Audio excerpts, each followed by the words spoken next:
એમાંથી આ પ્રશ્ન થાય છે અને બહુ જ મોટા પ્રશ્નો સમાજમાં છે. વ્યવહાર સંબંધ બધે રાખીએ સમાજમાં. આવરો-જાવરો બધે હોય આપણો સમાજમાં. We are a social animal. પણ તમે પ્રાઇવેટમાં સોશિયલ નેટવર્કિંગ સાઇટ્સ ખોલો એટલે તમારા મેરિટલ લાઈફ ઉપર ઇશ્યુ આવશે, આવશે ને આવશે જ. યસ ઓર નો? ખુશાલ પરિવાર બરબાદ. પછી તમારા સંતાનોનું ભવિષ્ય શું? નાના સંતાનો હોય, હજી એનું આખું એકેડેમિક લાઈફ બાકી હોય. ખ્યાલ શું બહુ કહું છું? હજી એને આખું ભણતરની લાઈફ બાકી હોય. તમારા છોકરાઓ સંતાનો 4થા, 5મા, 7મા ધોરણ ભણતા હોય. એની આખી કરિયર બાકી છે અને એક સારી 1-2 પ્રોફેશનલ ડિગ્રી બાકી છે અને તમારા જીવનમાં આવું થઈને ઊભું રહે, શું કરવાનું? બીજું મોટું કારણ. એકવાર પ્રમુખ સ્વામી મહારાજ ત્યાં વલ્લભ વિદ્યાનગરમાં હતા ને એક વ્યક્તિ પ્રમુખ સ્વામી મહારાજ પાસે એમની 2 દીકરીઓની કંકોત્રી લઈને આવ્યા. કે સ્વામી અમારી બંને દીકરીઓને એક જ માંડવે લગ્ન લીધા છે, બંનેની કંકોત્રી છે, આ પુષ્પ મૂકી ભગવાનને પધરાવી પ્રસાદીભૂત કરી આપો.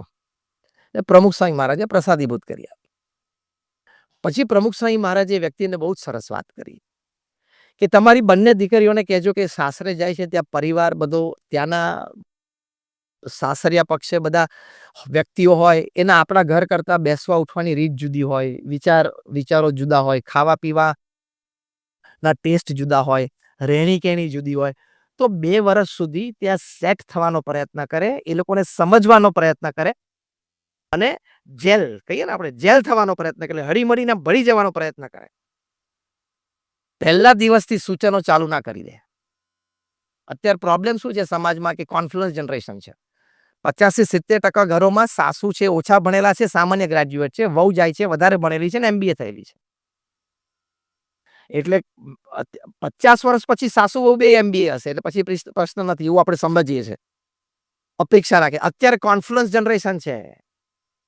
એટલે ડિફરન્સ ઓફ ઓપિનિયન મતભેદ ને પછી એમાંથી મનભેદ. એટલે પેલી છોકરી MBA થઈ હોય ને ઇન્ટેલિજન્ટ હોય પેલા સાસુ થોડા 10મું ધોરણ હોય સામાન્ય ગ્રેજ્યુએટ થયેલા અથવા તો હજી તો ફર્સ્ટ જનરેશન ચાલે છે બધાની ગુજરાતમાંથી અહીંયા આવીને સેટલ થયા હોય. એટલે પહેલા દિવસે છોકરીજીને સજેસ્ટ કરે ને સાસુ કે mom actually you see the refrigerator should be in this direction. આપણે રેફ્રિજરેટર થોડું આ ડિરેક્શનમાં રાખીએ ને તો બહુ સારું. હવે રેફ્રિજરેટર તું અહીંયા આવીને પેલા 8 વર્ષથી આ દિશામાં પડ્યું છે, ઘરમાં બધાને ફાવી ગયું છે, તું જલ્દી ફોડાવી દે, તું રેફ્રિજરેટર ફેરવીશ તો તું પડી જઈશ. ખબર પડી? તારે ફવડાવવાનું છે. પ્રમુખ સ્વામી મહારાજે કહ્યું આ પિતાને કે તમારી દીકરીને આ સલાહ આપજો કે 2 વર્ષ સુધી ફેમિલી સાથે જેલ થવાનો પ્રયત્ન કરીએ. હળવા ભરી જાય એક ત્યાંનું કલ્ચર, સિસ્ટમ, બેસવા ઉઠવાની લોકોની રીત, ખાવા પીવાના ટેસ્ટ, ઉઠવા બેસવાના સમય, વોટેવર. અત્યંત પ્રેક્ટિકલ આ અગત્યની વાત છે ખુશાલ પરિવાર માટે. એ તો પહેલે દિવસથી તડાક અને ભડાકા. બીજી જે ખોટી સલાહ તમે તમારી દીકરીને આપો છો કે બેટા કંઈ પણ ચિંતા ના કરતી, કંઈક થાય ને અમને ફોન કરી દેજે. આ પણ ખોટી સલાહ છે. પ્રમુખ સ્વામી મારે શીખવાડ્યું કે તમારે તમારી દીકરીને કહેવાનું બેટા હવે તારું એક ઘર છે. થોડુંક સહન તો બધાએ કરવું પડે. તમે નવી જગ્યાએ જાઓ, નવા લોકોની વચ્ચે જાઓ, તમે એકદમ જુનિયર છો, નવા છો, ઓફિસ હોય, વર્ક પ્લેસ, ઇન-લોઝ પ્લેસ, થોડુંક તો સહન બધાએ કરવું પડે. તમારા સંતાનોને અત્યારે સહન શક્તિ શીખવાડો. અમદાવાદમાં અમારે 25,000 હરિભક્તોની એટલે એક શિબિર હતી. એમાં જજ BD સોનીનો એક ઇન્ટરવ્યુ હતો. પોતે ફેમિલી કોર્ટમાં ડિસ્ટ્રિક્ટ જજ તરીકે રિટાયર થયા. એટલે 30,000 ફેમિલી ડિસ્પ્યુટ્સ એમણે પોતાના કોર્ટમાં સાંભળેલા હતા. 30,000 ફેમિલી ડિસ્પ્યુટ્સમાં 2 પાર્ટીને સાંભળેલી હતી અને પોતે જજમેન્ટ લખ્યું છે. એટલે આ વ્યક્તિને પારિવારિક પ્રશ્નોનો અનુભવ કેટલો કહેવાય? જબરજસ્ત. એને અમે પ્રશ્ન પૂછ્યો લાઈવ પ્રોગ્રામમાં કે તમે 30,000 પરિવારના વિખવાદમાં, પ્રશ્નોમાં તમે બંને પાર્ટીને સાંભળીને જજમેન્ટ્સ આપ્યા છે. તો તમને પારિવારિક ડિસઇન્ટિગ્રેશન કેમ થાય છે એના કારણો ખૂબ મૂળભૂત જાણો છો. અને પારિવારિક યુનિટી સારી રહે એના માટેના કારણો જાણો છો. તો પરિવાર વિખવાદ થાય છે એટલે કે પરિવારમાં વિખવાદ થાય છે એની માટેના મુખ્ય કારણો શું છે? એક જ લીટીમાં જજ BD સોનીએ જવાબ આપ્યો. He retired as a district જજ. BD સોની સાહેબ બોલ્યા કે tolerance and acceptance has gone down to zero level. પરિવારમાં ખુશાલી ક્યાંથી રહે? પરિવારમાં આનંદ ક્યાંથી? સહન શક્તિ અને સ્વીકાર. આપણે કયા એટીટ્યુડથી જન્મ્યા છે ને ઉછેરીએ છીએ, આપણા સંતાનોને ઉછેરીએ છીએ, આજનો જમાનો જ એવો છે કે આ જ એટીટ્યુડ બંધાય. શું કે હું ખોટો હોઉં ને તો દોસ્ત મને જાહેરમાં લાફો મારી દેજો, હું એક શબ્દ નહીં બોલું. પણ જો હું સાચો હોઈશ ને તો બે નખ ભેગા કરી દે. આટલું સહન નહીં કરું. આટલું હું સાચો હોઈશ તો આટલું સહન નહીં કરું. એ એટીટ્યુડ ખોટો છે. આપણે સાચા હોય તો પણ સામે વડીલ હોય તો એકવાર બોલાય જ નહીં. પ્રમુખ સ્વામી મહારાજે ત્રીજી વાત આ કરેલી કે તમારી દીકરીને કહેજો કે સાસુ સસરા વઢે ત્યારે એક શબ્દ સામે નહીં બોલવાનો. એ ખોટું વર્તા હોય તો પણ નહીં બોલવાનો. અને હા, આપણે ખોટું સહન પણ નહીં કરવાનું. 2 દિવસ પછી વાતાવરણ શાંત હોય ત્યારે બેસવાનું શાંતિ. મમ્મી તમે વાત કરતા હતા પણ વાત આમ હતી, પપ્પા તમે આમ સમજ્યા પણ વાત એમ હતી. તો સાસુ સસરાને પણ એમ થાય કે દીકરીને એના મા બાપે ભણાવી છે પણ સાથે એના સંસ્કારે આપ્યા છે. તમારી દીકરી whatever she has done, MBA, CA, BPharm, whatever, she is an IT graduate, whatever, પણ ઇનલોઝ ના ઘરે જઈને સાસુ સસરા સામે હાથ ઊંચો કર્યો ને એક શબ્દ બોલી, all her academics goes to dustbin. એનું બધું એકેડેમિક્સ કચરા પેટીમાં જતું રહે. કારણ કે ભણી પણ વડીલોનો આદર રાખવો, જે પરિવાર ખુશાલ માટે બહુ જ જરૂરી છે, વડીલોની મર્યાદા રાખવી, એ તો શીખી નહીં. તમારા દીકરીને સાસરે જાય ત્યારે સલાહ આપવાની, બેટા સાસુ સસરા સાહેબ બોલાય જ નહીં. એ આપણા મા બાપ છે. અને મેં કહ્યું એમ ક્લેરિફાઈ 2 દિવસ પછી કરો ને શાંતિથી. ક્યાંક ખોટું હોય તમે સ્પષ્ટતા કરો, વાતાવરણ શાંત થઈ જાય. એ વખતે પરિવારમાં વડીલ કોઈ ઉગ્ર થઈ જાય ને બોલે, સામે બોલાય જ નહીં. નહીં તો પારિવારિક સુરક્ષા કેવી રીતે રહેશે? સમાજની મર્યાદા કેવી રીતે મેન્ટેન થશે? પેઢી દર પેઢી માન સન્માનની જે પરંપરા છે એ કેવી રીતે જળવાશે? વડીલો સામે બોલાય જ નહીં. એ ખીજાતો હોય ત્યારે મૌન જ રહેવાનું. જી ભલે, ધ્યાન રાખીશ, ફરી એક જ નહીં થાય. તમે ફરી એક જ તમને ફરિયાદ કરવાનો ચાન્સ નહીં આપો, પ્લીઝ. આટલું જ બોલવાનું. સંપૂર્ણ ખોટા તો આટલું જ બોલવાનું. અને 2 દિવસ પછી શાંતિથી બેસીને ક્લેરિફાઈ કરવાનું. તો આવું 1-2 વખત બને ને તો વડીલોને એમ થાય સાસુ સસરાને કે આ એકવાર આપણે કહેવું હોય પાછું 2 વાર વિચારવું પડશે. કિંમત વેલ્યુઝની છે, સંસ્કારની છે. ભણતર બહુ મોટી વસ્તુ નથી, આ પૃથ્વી પર બધાને ભણવા મળે છે. તમારા દીકરા દીકરી કે MBA થયા ને CA થયા ને IT ગ્રેજ્યુએટ થયા ને હવે તો AI આવી ગયું, જેનેટિક સાયન્સ આવી ગયું, એમાં ગ્રેજ્યુએટ થાય કે બહુ મોટી વાત નથી. Everybody can do it. પણ એ શિક્ષણની સાથે એનામાં સંસ્કાર હોય એ ઇમ્પોર્ટન્ટ છે. શિક્ષણ સંસ્કારને લઈને શોભે છે. સંસ્કાર તો ઇન્ડિપેન્ડન્ટ છે, એને પોતાની એક શોભા છે, એને શિક્ષણની જરૂર નથી હોતી. સંસ્કારને શોભવા માટે શિક્ષણની જરૂર નથી હોતી. પ્રમુખ સ્વામી મહારાજ ફક્ત 5 ધોરણ પાસ હતા. Only 5th standard pass. He could not speak a single sentence in English grammatically correct. Forget English, not even Hindi. પણ પૃથ્વી ઉપર જે કામ કર્યું, કારણ કે હૃદયમાં શુદ્ધ ભાવના, સંસ્કાર નાનપણથી હતા. એમનો જીવન મંત્ર હતો કે બીજાના સુખમાં આપણું સુખ. એમનું જીવન મંત્ર હતો તો આટલી સમાજ સેવા કરી શક્યા, આટલી પ્રભુ ભક્તિ કરી શક્યા, અને અમારા જેવા હજારો ને લાખોને આ માર્ગે ચલાવી શક્યા. આ 2 ફોટા તમે જુઓ છો અત્યારે મહંત સ્વામી મહારાજના, જે પ્રમુખ સ્વામી મહારાજના આધ્યાત્મિક વારસદાર. He is 91. એ ગુરુપદે આવ્યા 2016માં, પ્રમુખ સ્વામી મહારાજ સ્વધામ પધાર્યા પછી. છેલ્લા 8 વર્ષમાં એમને 400 સમાજ સેવા સંસ્થાઓ સમાજને ભેટ આપી. એમાં છેલ્લા 6 મહિનામાં 2 મોટી, the largest Hindu temple in the western hemisphere, અમેરિકામાં 286 એકર ઉપર સ્વામિનારાયણ અક્ષરધામ, જે 1500 વર્ષ સુધી અમેરિકાની છાતી ઉપર એમને એમ રહેશે. અને હમણાં 1.5 મહિના પહેલા પૃથ્વી પરની એક અજાયબી, ધ BAPS સ્વામિનારાયણ હિન્દુ મંદિર ઇન અબુધાબી. એ ભૌગોલિક જગ્યાએ મંદિર થવું એટલે કન્વેન્શનલ મંદિર હોય આવું 4 RCC ની દિવાલને એક સ્લેબ હોય અંદર, પણ પથ્થરનું પરંપરાગત મંદિર 1000 વર્ષ સુધી ટકે એવું એ મંદિર. આખી રામાયણ મહાભારતના 50 ઇન્સિડન્ટ્સ અમે કાવ કરીને મૂક્યા છે, ઉપનિષદમાં મૂક્યા છે, ભારતીય, યુરોપિયન, આફ્રિકન બધાની સંસ્કૃતિના અંદર કંડારીને અમે મૂક્યા છે, પથ્થરમાં સ્કલ્પટેડ. સંસ્કાર અને સદભાવના હોય તેની કિંમત કેટલી છે, કાર્ય કઈ કક્ષાનું થાય, 1997 માં પ્રમુખ સ્વામી મહારાજ શારજા પધારેલા ત્યારે પ્રમુખ સ્વામી મહારાજે સંકલ્પ કર્યો કે અબુધાબીમાં મોટું મંદિર કરવું છે. આપણા જેવા બે જણા ડાયા બાજુમાં બેઠા હતા કે સ્વામી આપણે દુબઈમાં કરાય, અબુધાબીમાં ના કરાય. કારણ કે અબુધાબીમાં ભગવા કપડાની એન્ટ્રી જ નથી. સ્ટ્રિક્ટ હતું એટલું 97 માં.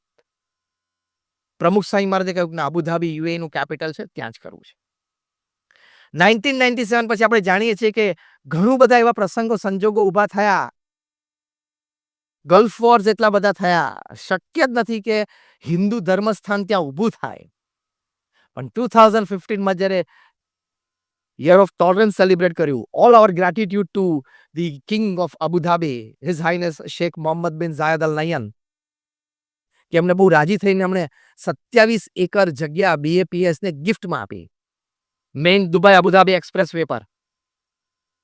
અને મંદિર જોઈને એટલા રાજી થયા રાજા the Sheikh Mohammed bin Zayed Al Nahyan, એમણે લેખ લખ્યો કે આ સૂર્ય અને ચંદ્ર તપે ત્યાં સુધી મારા વંશજોને આદેશ છે કે BAPS સ્વામિનારાયણ હિન્દુ મંદિર અબુધાબીને ઇલેક્ટ્રિસિટી અને વોટરનું બિલ ન જવું જોઈએ. આ લેન્ડમાર્ક વસ્તુ થઈ. એટલે તો પ્રાઇમ મિનિસ્ટર નરેન્દ્ર મોદી ખાસ ત્યાં પધારેલા ઇનોગ્રેશન માટે.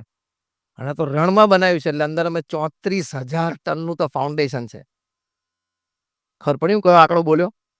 34,000 ટન્સ એનું ફાઉન્ડેશન છે. અને 7 સ્પાયર્સ છે, એટલે 7 એમિરેટ્સ યુએઈના. અને 7 મુખ્ય દેવતાઓ આપણે અંદર પધરાવ્યા છે. એ એક્ઝિબિશન અદ્ભુત છે. ગંગા ને યમુના નદી આખી વહે છે. વહે એટલે લિટરલી આ સ્ટેજ છે ને આપણું, એનાથી પોણા ભાગની પોળી ગંગા અને યમુના 24 કલાક રણમાં વહે છે. આર્ટિફિશિયલ નદીઓ છે. સરસ્વતી ભૂગર્ભમાં છે, નીચે જતી રહે છે, પછી નીલકંઠ ખંડમાં બહાર નીકળે છે પાછળથી. બ્યુટીફુલ આખું કેમ્પસ તૈયાર થઈ ગયું. તમે જોતા હશો એની વિડીયો. શનિ રવિમાં 60-70 લોકો દર્શન માટે આવે છે. આમ એટલા માટે તમને કહ્યું કે પ્રમુખ સ્વામી મહારાજના હૃદયમાં એક શુદ્ધ ભાવના, એમના જે સંસ્કાર અને સદભાવના કે મારે દરેકનું સારું કરવું છે, ભલું કરવું છે. એમનું આ જીવન સૂત્ર, બીજાના સુખમાં આપણું સુખ, બીજાના ઉત્કર્ષમાં આપણો ઉત્કર્ષ, અન્યની પ્રગતિમાં આપણી પ્રગતિ. એટલું કેટલી શુદ્ધ ભાવના છે હૃદયમાં કે એમના સંકલ્પ માત્રથી આટલું મોટું કાર્ય અબુધાબીમાં થયું. એમ આપણે પણ આપણા પરિવાર માટે જે મુખ્ય મુદ્દો આપણે વિચારીએ છીએ, એક સદભાવના રાખીએ અને વર્તન એ પ્રમાણેનું રાખીએ. Your family has to get enriched. તમારા પરિવારમાં પણ દરેકને આવા સંસ્કાર, આવી સમૃદ્ધિ અને આવું ભવિષ્ય પ્રાપ્ત થાય જ. એટલે સંસ્કાર છે. એટલે તમારે આપણે વાત કરતા પતિ પત્નીના સંબંધોમાં ખાસ આ ધ્યાન રાખવાનું કે ટોલરન્સ, એક્સેપ્ટન્સ, એપોલોજીસ અને compromise. Made for each other couple હોય ને એમાં 60-40 રિલેશનશીપ હોય. 60% બધાને એકબીજાને અનુકૂળ હોય, મેડ ફોર ઈચ અધર કપલ. 60%, 40% તો કોમ્પ્રોમાઇઝ ને એડજસ્ટમેન્ટ આવે છે કે નહીં? હા કે ના? તમે સાંજે ઓફિસથી આવો અને સાંજે ઘરમાં પડદા બદલી ગયા હોય, તમારા વાઈફને તમને સરપ્રાઈઝ આપ્યું અને ઇન્ટિરિયર્સ બદલી નાખ્યું હોય, અને કર્ટેન નવા હોય, તમને કેમ કર્ટેન જો આ નવા છે કેવા લાગે છે, એટલે શું જવાબ આપવાનો? સારા લાગે છે. બીજો શું જવાબ આપવાનો? સમાનાર્થી શબ્દ બોલવા માંડો એટલે ખબર પડે. બહુ સરસ. પછી વન્ડરફુલ. પછી એક્સેલન્ટ. પછી બહુ સરસ છે. એમ ઠીક છે, ઠીક છે. તો બીજે દિવસે ચાય ઠીક જ આવશે. I am just joking. Take it lightly. આ મેં ખાલી હસતા હસતા વાત કરી છે, પણ આની પાછળનો અંડરલાઇંગ પ્રિન્સિપલ બહુ મોટો છે. અંડરલાઇંગ પ્રિન્સિપલ એ છે, give independence and accept people's ideas in your family. આ તમારા વાઈફનો સબ્જેક્ટ છે કર્ટનમાં. તારે ક્યાં આખો દિવસ કર્ટન સામે બેસીને કાઢવો છે? જોતા જોતા આખો દિવસ તારે ખસેડવાનું નથી. સવારે અર્લી મોર્નિંગ સનલાઇટ માટે તારા વાઈફ જ કર્ટન ખસેડવાનું, રાત્રે સનલાઇટ વધશે 10 વાગે તડકો તારે એ જ બંધ કરવાનો છે. તારે અડવાનું નથી. તારે ખાલી હાથ પાડવાની છે, બીજું કરવાનું છે. Understand each other, give independence and freedom to each other, accept each other fully. You enjoy a wonderful life. એક જોક મને યાદ આવે છે હસતા હસતા તમને કહું. એકવાર એક કપલને છે ને 50 વર્ષ પૂરા થયા મેરેજના. એટલે સ્ટેજ ઉપર બંને બેઠા હતા અને એમના near and dear ones, family members, friends બધાએ એક સારો કાર્યક્રમ કર્યો. અને બધા એક 2-2 મિનિટ સ્ટેજ ઉપર આવીને એ કપલ સાથે પોતાના યાદગાર સ્મૃતિઓના પ્રસંગો કે એમ 3 કલાક વીતી ગયા અને બધાને આનંદ આવ્યો. પછી એક બુદ્ધિશાળી વ્યક્તિ સમાજ બેઠા હતા. જેસીના ઘાટકોપરના. એને બધો પ્રશ્ન પૂછ્યો. એને કીધું can I ask a simple question? તો પેલા હા યુ કેન આસ્ક ઇટ. તો કે what is the secret of your happy married life of 50 years? 50 વર્ષનું લગ્ન જીવન સુખી રીતે તમે પાર પાડ્યું. બહુ મોટી સફળતા છે. તેની સિક્રેટ શું? તો પેલા જેન્ટલમેન કે સિક્રેટ બહુ સિમ્પલ છે. મોસ્ટ ઇમ્પોર્ટન્ટ ડિસિઝન્સ હું લઉં મારા વાઈફે હાથ પાડી દેવાની, માથાકૂટ જ નહીં કરવાની. અને મારા વાઈફ સિમ્પલ ઓર્ડિનરી ડિસિઝન્સ હોય સિમ્પલ એ મારા વાઈફ લઈને હું આ પાડ દઉં કર. બધા આમ સ્તબ્ધ થઈ ગયા કે આવું કંઈ ચાલે નહીં હો. તો બીજો બુદ્ધિશાળી બેઠો તો એને પૂછ્યું કે if you don't mind can you list out the important decisions that you take your wife follows and the less important decisions your wife takes and you have to follow. કે સિમ્પલ મારા વાઈફને જે less important decisions લેવાના અને મારે માથાકૂટ નહીં કરવાની કયા કયા? કયું હાઉસ ફ્લેટ કયો પરચેસ કરવો, ઇન્ટિરિયર શું કરવું, સંતાનોને કયા સ્કૂલમાં ભણવા મોકલવા, એની ફીસ સિસ્ટમ હોય, સ્ટ્રક્ચર હોય, એના ટ્યુશન. પછી અમારે બહાર જવું હોય તો પિકનિક ટૂરની જગ્યાએ નક્કી કરે, ખર્ચો એ નક્કી કરે, હું પગાર આખો એને આપી દઉં 1 તારીખે, એટલે પછી એ બધું વહીવટ વ્યવહાર કરે, હું કંઈ બહુ પૂછું નહીં. કયા ફેમિલી મેમ્બર્સમાં રિલેશનશિપમાં ક્યાં કેટલા સંબંધો ઓછા વધતા રાખવાના એ બધું એ નક્કી કરે. વાર તહેવારે કપડાં કયા પહેરવા, કઈ રીતે સેલિબ્રેટ કરવું એ નક્કી કરે. તમે તાલીઓ કેમ પાડીએ કહો? મૂંઝવણ બધાને એ થઈ ગયો હવે આ બોસ પાસે ડિસિઝન ક્યાં રહ્યા હાથમાં? એટલે પૂછ્યું ભાઈ આ બધા નિર્ણય તમારે બેટર ઓફ લેને you simply say yes. Then what are the important decisions that you have to take and your wife says yes? તો કે અમેરિકા અફઘાનિસ્તાનમાંથી નીકળવું જોઈએ કે હું કહું ના, મારા વાઈફ કે તમારું ડિસિઝન બરોબર છે, ના નીકળવું જોઈએ. અમેરિકા ઈરાક સાથે યુદ્ધ કરવું જોઈએ કે કર્યું વાંધો નથી તો કે તમારું ડિસિઝન રાઈટ છે. એટલે જે નિર્ણયો અમારા ઘરના 4 દિવાલની વચ્ચે ઇફેક્ટ કરે છે એ મારા વાઈફ લે અને જે નિર્ણયોથી ગ્લોબલ ઇફેક્ટ આવવાની હોય ને એ હું લઉં છું. જે ડિસિઝન્સથી ગ્લોબલ ઇફેક્ટ હોય ને એ I take it and my wife says yes. બોલો. આની પાછળ અંડરલાઇંગ પ્રિન્સિપલ બહુ ઇમ્પોર્ટન્ટ છે, સિરિયસલી સાંભળજો. Respect each other. Second, tolerate each other. Third, adjustment with each other. And fourth, most important, compromise with each other.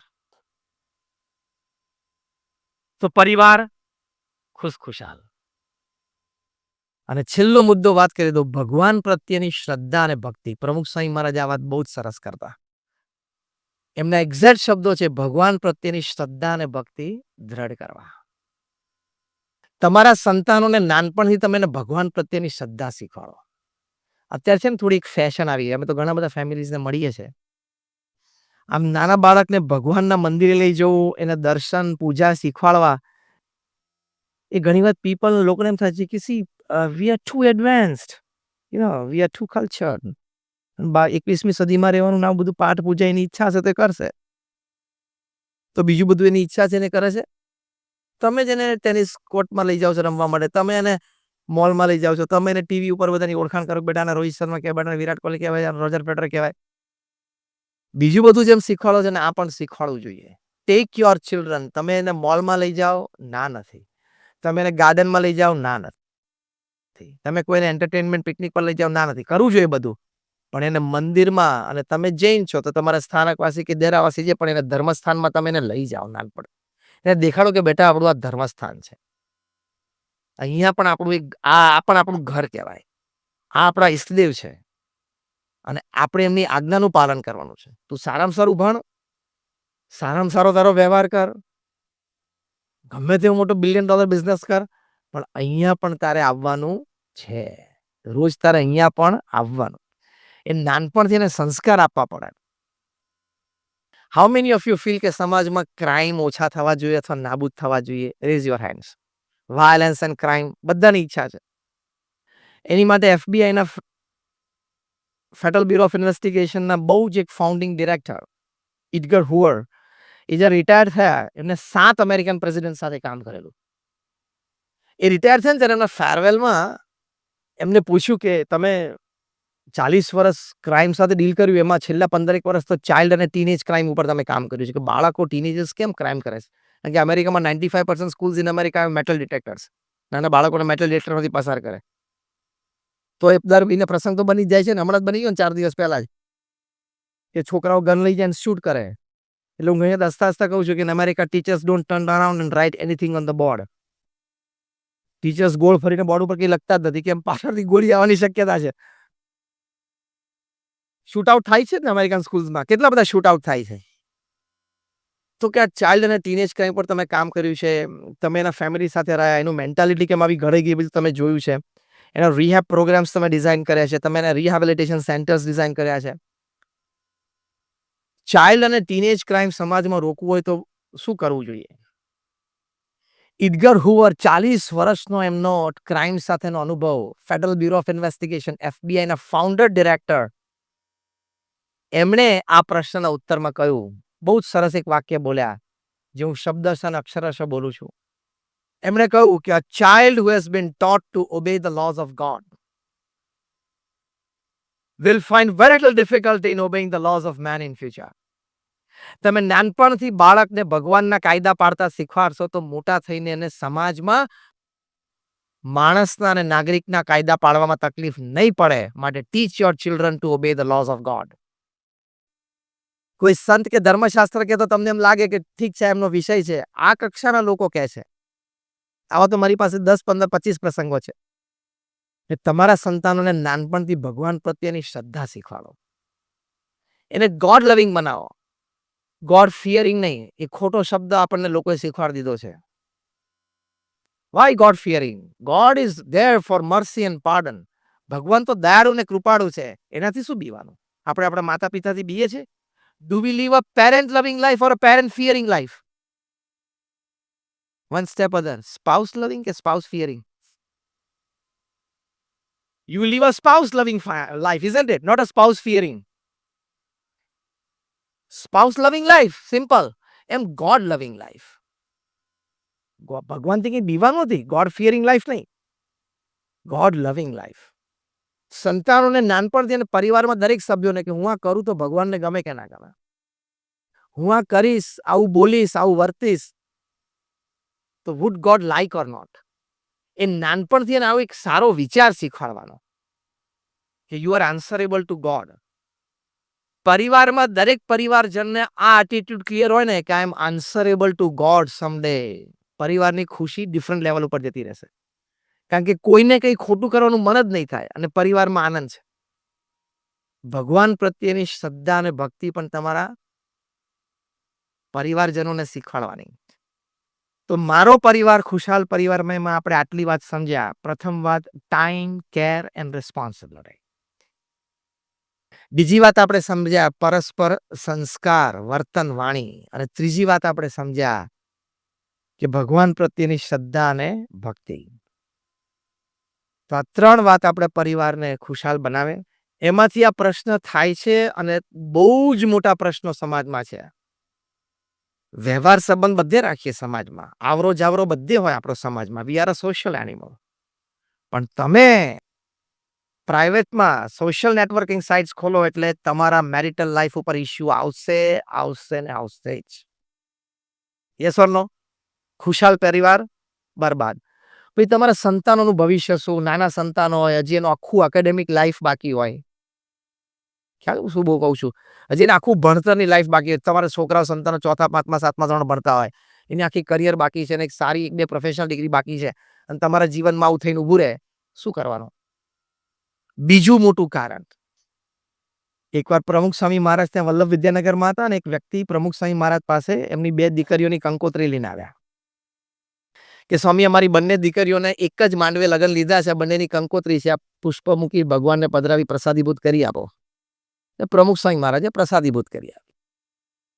પછી પ્રમુખ સ્વામી મહારાજે વ્યક્તિને બહુ જ સરસ વાત કરી કે તમારી બંને દીકરીઓને કહેજો કે સાસરે જાય છે ત્યાં પરિવાર બધો, ત્યાંના સાસરિયા પક્ષે બધા વ્યક્તિઓ હોય, એના આપણા ઘર કરતા બેસવા ઉઠવાની રીત જુદી હોય, વિચારો જુદા હોય, ખાવા પીવાના ટેસ્ટ જુદા હોય. રહેણી-કહેણી જુદી હોય. તો 2 વર્ષ સુધી ત્યાં સેટ થવાનો પ્રયત્ન કરે, એ લોકોને સમજવાનો પ્રયત્ન કરે અને જેલ કહીએ ને આપણે જેલ થવાનો પ્રયત્ન કરે, હળી-મળીને આમ ભળી જવાનો પ્રયત્ન કરે. પહેલા દિવસથી સૂચનો ચાલુ ના કરી દે. અત્યારે પ્રોબ્લેમ શું છે સમાજમાં કે કોન્ફ્લુઅન્સ જનરેશન છે. 50-70% ઘરોમાં સાસુ છે, ઓછા ભણેલા છે, સામાન્ય ગ્રેજ્યુએટ છે, વહુ જાય છે, વધારે ભણેલી છે ને MBA થયેલી છે. એટલે 50 વર્ષ પછી સાસુ વહુ બે MBA હશે એટલે પછી પ્રશ્ન નથી એવું આપણે સમજીએ છીએ. અપેક્ષા રાખે. અત્યારે કોન્ફ્લુઅન્સ જનરેશન છે. એટલે ડિફરન્સ ઓફ ઓપિનિયન મતભેદ ને પછી એમાંથી મનભેદ. એટલે પેલી છોકરી MBA થઈ હોય ને ઇન્ટેલિજન્ટ હોય પેલા સાસુ થોડા 10મું ધોરણ હોય કે સામાન્ય ગ્રેજ્યુએટ થયેલા અથવા તો હજી તો ફર્સ્ટ જનરેશન ચાલે છે બધાની ગુજરાતમાંથી અહીંયા આવીને સેટલ થયા હોય. એટલે પહેલા દિવસે છોકરી જેને સજેસ્ટ કરે ને સાસુ કે mom actually you see the refrigerator should be in this direction. આપણે રેફ્રિજરેટર થોડું આ ડિરેક્શનમાં રાખીએ ને તો બહુ સારું. હવે રેફ્રિજરેટર તું અહીંયા આવીને પેલા 8 વર્ષથી આ દિશામાં પડ્યું છે, ઘરમાં બધાને ફાવી ગયું છે, તું જલ્દી ફોડાવી દે, તું રેફ્રિજરેટર ફેરવીશ તો તું પડી જઈશ. ખબર પડી? તારે ફવડાવવાનું છે. પ્રમુખ સ્વામી મહારાજે કહ્યું આ પિતાને કે તમારી દીકરીને આ સલાહ આપજો કે 2 વર્ષ સુધી ફેમિલી સાથે જેલ થવાનો પ્રયત્ન કરીએ. હળવા ભરી જાય એક ત્યાંનું કલ્ચર સિસ્ટમ, બેસવા ઉઠવાની લોકોની રીત, ખાવા પીવાના ટેસ્ટ, ઉઠવા બેસવાના સમય, વોટેવર. અત્યંત પ્રેક્ટિકલ આ અગત્યની વાત છે ખુશાલ પરિવાર માટે. એ તો પહેલે દિવસથી તડાક અને ભડાકા. બીજી જે ખોટી સલાહ તમે તમારી દીકરીને આપો છો કે બેટા કંઈ પણ ચિંતા ના કરતી, કંઈક થાય ને અમને ફોન કરી દેજે. આ પણ ખોટી સલાહ છે. પ્રમુખ સ્વામી મારે શીખવાડ્યું કે તમારે તમારી દીકરીને કહેવાનું બેટા હવે તારું એક ઘર છે.